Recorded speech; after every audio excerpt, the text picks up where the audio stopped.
نوح علیہ السلام کا ایک بیٹا سام تھا۔ عرب اور بنی اسرائیل اسی کی طرف منسوب ہیں۔ اسی سام کے پوتوں سے ہود علیہ السلام پیدا ہوئے۔ ان کا نسب نامہ اس طرح ہے: ہود بن عبداللہ بن رباح بن جارود بن عامر بن اوس بن ارم بن سام بن نوح۔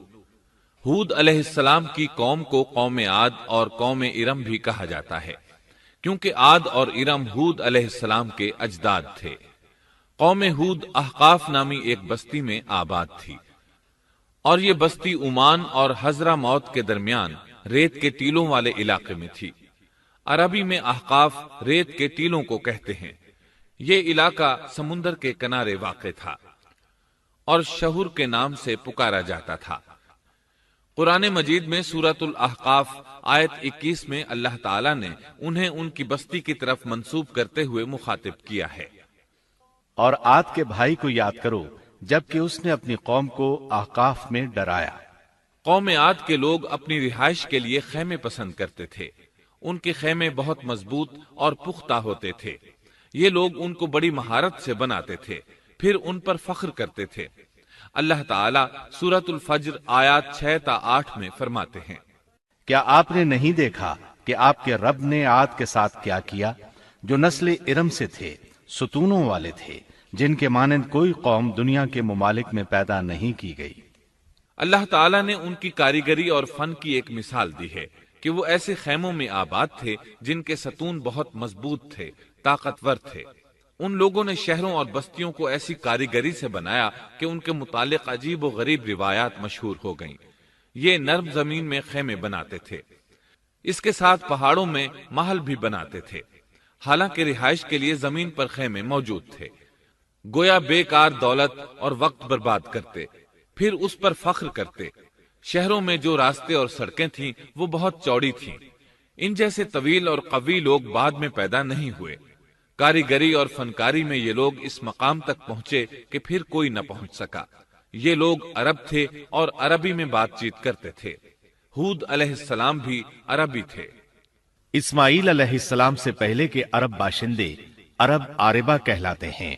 ان کے مشہور قبائل یہ ہیں: عاد، سمود، جرہم، امیم، قحطان اور مدین وغیرہ۔ ابراہیم علیہ السلام کی اولاد میں اسماعیل علیہ السلام کے بعد آنے والے لوگ عرب مستعربہ کہلاتے ہیں۔ اسماعیل علیہ السلام عربی نہیں تھے، کنعانی تھے۔ جب ابراہیم علیہ السلام اسماعیل علیہ السلام کو مکہ معظمہ میں چھوڑ آئے اور اسماعیل علیہ السلام نے عربوں سے میل جول قائم کیا تو ان سے عربی سیکھ لی اور اس میں بہت مہارت پیدا کر لی، یہاں تک کہ آپ کو عرب کا فصیح کہا جانے لگا۔ اہل عرب میں فصاحت و بلاغت آپ ہی سے آئی۔ رسول اللہ صلی اللہ علیہ وسلم بھی اسی انداز میں فصیح و بلیغ عربی میں بات کرتے تھے۔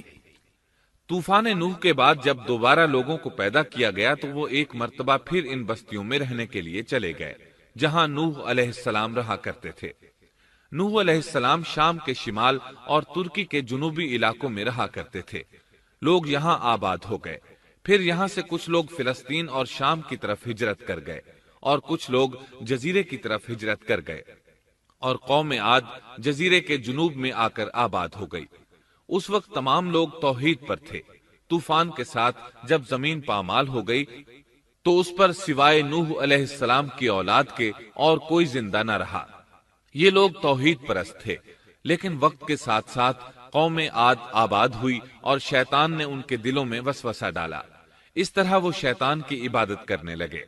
چنانچہ قوم نوح کے بعد سب سے پہلے جس قوم نے بت پرستی اختیار کی وہ قوم عاد تھی۔ اس قوم کو اللہ تعالیٰ نے بہت ڈیل ڈال دیا تھا، وہ بہت طاقتور قوم تھی۔ مفسرین بیان کرتے ہیں کہ ان کے جسم بہت مضبوط اور ٹھوس تھے، قد بہت لمبے تھے۔ آدم علیہ السلام کا قد 60 ہاتھ تھا، اس قوم کا قد بھی قریباً اتنا ہی تھا۔ اس طرف سورۃ الاعراف آیت 69 میں اشارہ موجود ہے۔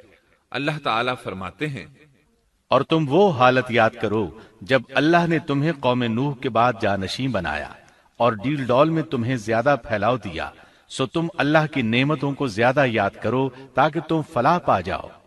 ہود علیہ السلام کی زبانی اللہ تعالیٰ ان کی فنکاری کو بیان کرتے ہوئے فرماتے ہیں کہ ہود علیہ السلام نے ان سے کہا، کیا تم ایک ایک ٹیلے پر بطور کھیل نشان لگا رہے ہو؟ مطلب یہ کہ یہ لوگ پہاڑوں کی چوٹیوں پر محل تعمیر کرتے تھے۔ جب ان سے کہا جاتا کہ تم رہتے تو زمین پر ہو اور گھر پہاڑوں پر بناتے ہو، اس کی کیا وجہ ہے؟ اور تم اتنے مضبوط محل تعمیر کر رہے ہو، گویا ہمیشہ یہیں رہو گے۔ وہ لوگ دراصل ٹیلوں، گھاٹیوں، دروں اور پہاڑوں پر عمارات تعمیر کرتے تھے، اور ان کا مقصد ان میں رہنا نہیں تھا، بلکہ صرف کھیل کود کے لیے ایسا کرتے تھے۔ ہود علیہ السلام نے انہیں جھنجھوڑا کہ تم ایسا کام کیوں کرتے ہو جس کا کوئی مقصد نہیں، جس کام کے فضول ہونے میں کوئی شک نہیں۔ ہود علیہ السلام انہیں واز کرتے تھے، اے میری قوم، اللہ نے تمہیں بڑی قوت سے نوازا ہے۔ تمہاری طاقت کا عالم یہ ہے کہ جب تم کسی پر ہاتھ ڈالتے ہو تو ظلم کرتے ہو، کوئی شخص تمہارے سامنے آنا گوارا نہیں کرتا۔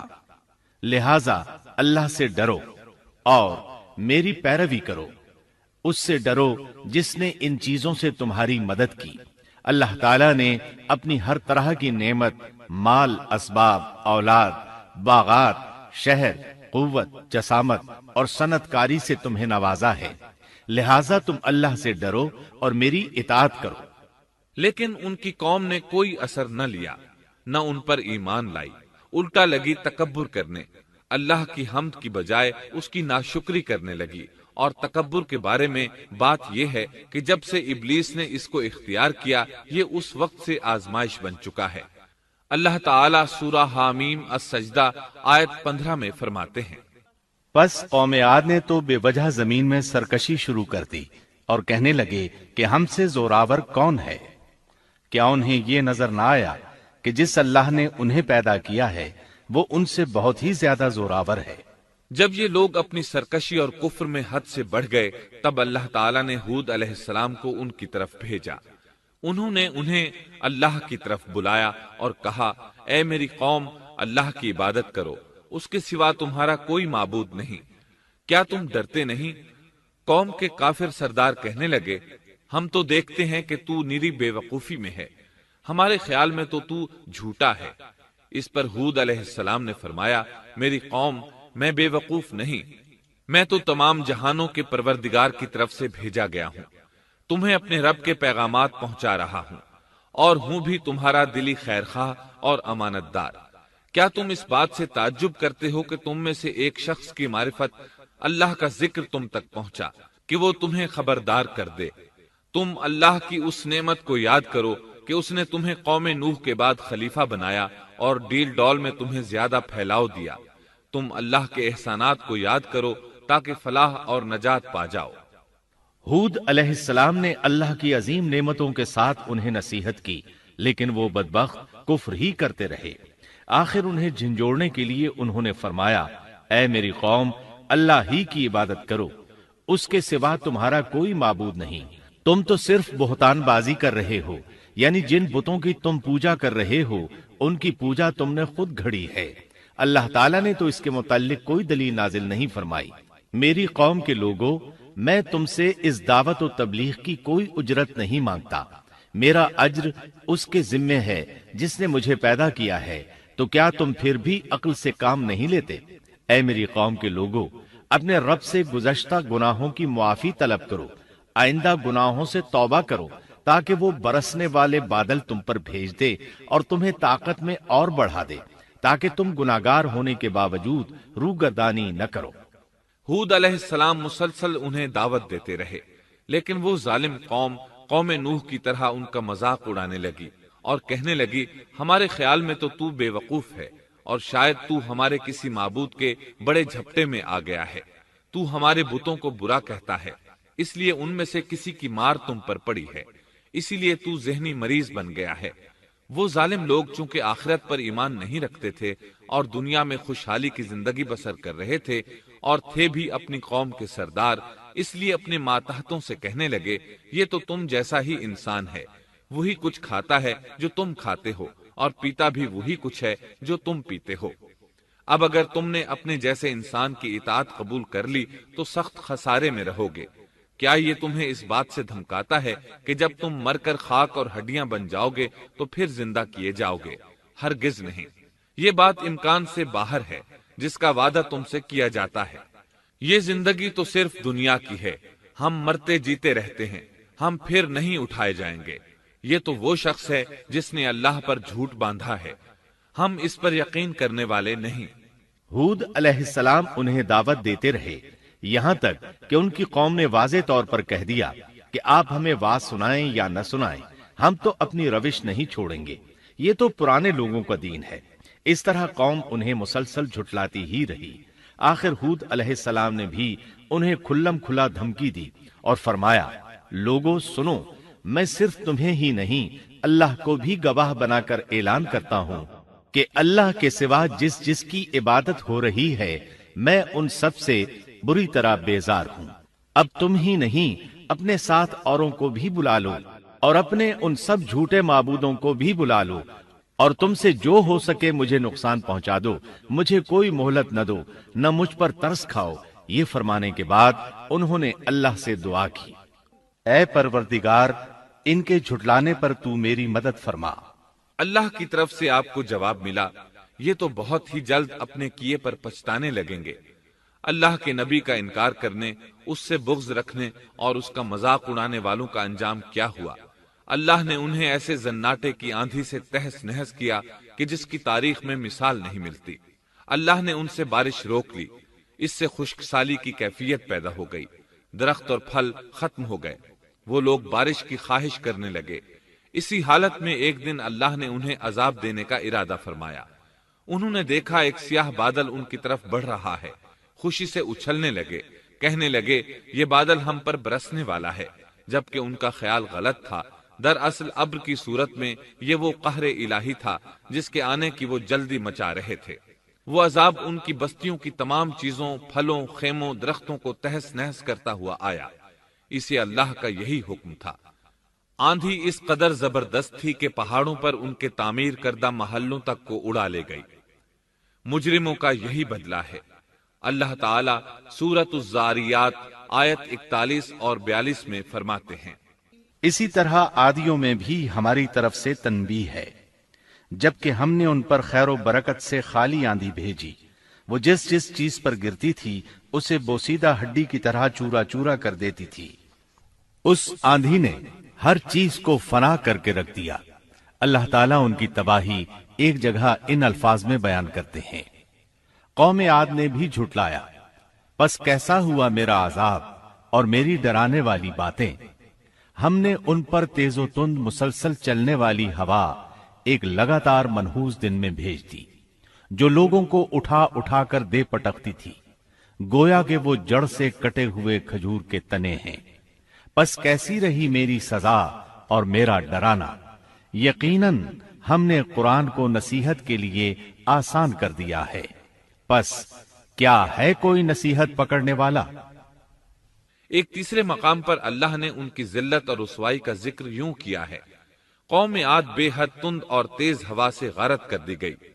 وہ ہوا ان پر برابر لگاتار 7 رات اور 8 دن تک اللہ کے حکم سے چلتی رہی۔ آپ وہاں ہوتے تو دیکھتے کہ وہاں لوگ یوں چاروں شانوں چت گرے پڑے ہیں جیسے وہ کھجوروں کے کھوکھلے تنے ہوں۔ کیا ان میں سے کوئی بھی آپ کو باقی نظر آ رہا ہے؟ ہود علیہ السلام کو اللہ تعالیٰ نے اپنی رحمت سے نجات دی۔ باقی تمام جگہوں پر تباہی تھی، لیکن جس جگہ ہود علیہ السلام اور ان کے ساتھی تھے اس طرف یہ ہوا پھٹکی بھی نہیں۔ کہا جاتا ہے کہ ایک باڑ تھی جس میں ہود علیہ السلام، حیوانات، چوپائے اور ان پر ایمان لانے والے تھے، اور آندھی نے ہر چیز کو فنا کر ڈالا۔ اللہ تعالیٰ سورہ آراف آیت 72 میں فرماتے ہیں، غرض ہم نے انہیں اور ان کے ساتھیوں کو اپنی رحمت سے بچا لیا اور ان لوگوں کی جڑ کاٹ دی جنہوں نے ہماری آیتوں کو جھٹلایا تھا اور وہ ایمان لانے والے نہ تھے۔ اسی طرح سورہ ہود میں اللہ فرماتے ہیں، جب ہمارا حکم آ پہنچا تو ہم نے ہود کو اور ان کے ساتھیوں کو اپنی خاص رحمت سے نجات دی۔ ہم نے ان سب کو سخت عذاب سے صاف بچا لیا۔ یہ تھے قوم عاد کے لوگ جنہوں نے اپنے رب کی آیتوں کا انکار کیا اور اس کے رسولوں کی نافرمانی کی، اور ہر ایک سرکش نافرمان کے حکم کو مانا۔ دنیا میں بھی ان پر لعنت لگا دی گئی اور قیامت کے دن بھی۔ دیکھ لو قوم عاد نے اپنے رب سے کفر کیا، ہود کی قوم عاد پر لعنت ہو۔ اس طرح قوم عاد تباہ ہو گئی۔ ان کے بعد مومنوں نے ان کے باقی بچ جانے والے مکانات پر قبضہ کر لیا اور وہاں رہنے لگے۔ پھر ہود علیہ السلام نے حضرہ موت میں وفات پائی۔